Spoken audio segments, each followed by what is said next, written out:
Karimnagar BRS BJP పరస్పర దాడులపై బండి సంజయ్ సంచలన వ్యాఖ్యలు చేశారు. దాడులు చేసే సంస్కృతి బీజేపీకి లేదని అన్నారు ఆయన. అధికారంలో ఉన్నప్పుడు చేసిన దాడులు బీఆర్ఎస్ మర్చిపోయిందా అని ప్రశ్నించారు. ఇప్పుడు శుద్ధపూసలా మాట్లాడితే గతం మారిపోతుందా అని అన్నారు. బీజేపీ దాడులను ప్రోత్సహించదని, కానీ కార్యకర్తల సహనాన్ని పరీక్షించొద్దని హెచ్చరించారు బండి.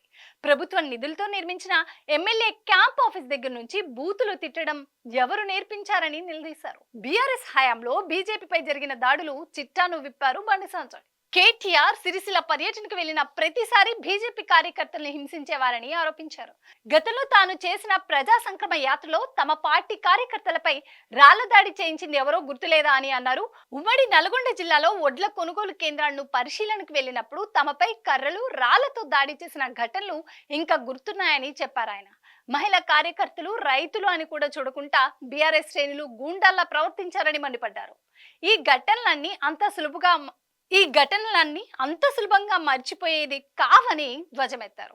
అధికారం ఎవరికీ శాశ్వతం కాదని, హద్దులో ఉండి హూందాగా ప్రవర్తిస్తే అందరికీ మంచిదని హితవు పలికారు. బూతులు తిట్టడం ఇకనైనా మానుకోవాలని సూచించారు. లేకపోతే కార్యకర్తలను కంట్రోల్ చేయడం ఎవరి వలన కాదన్నారు. బీఆర్ఎస్ తో పాటు కాంగ్రెస్ కూడా బండి సంజయ్ చురుకులు అంటించారు. కొండ సురేఖను టార్గెట్ చేస్తూ ఆయన సెటిల్ వేశారు. జై శ్రీరామ్ అంటే రాష్ట్రానికి నిధులు వస్తాయా అన్న కొండ సురేఖపై బండి మండిపడ్డారు. జై శ్రీరామ్ జై తెలంగాణ నినాదాలతోనే రాష్ట్రానికి నిధులు వస్తున్నాయని అన్నారు ఆయన. ఆ నినాదం చేయడం వల్లనే రాష్ట్రానికి 8,500 కోట్ల రూపాయలు అభివృద్ధి పనులకు శంకుస్థాపన చేయడానికి ప్రధాని మోడీ వస్తున్నారని చెప్పారు బండి.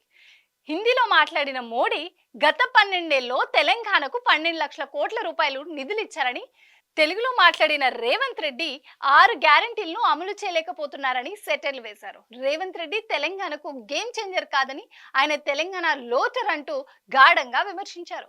తెలంగాణ సొమ్మును తీసుకెళ్లి ఢిల్లీ పెద్దలకు దోచిపెడుతున్నారంటూ మండిపడ్డారు.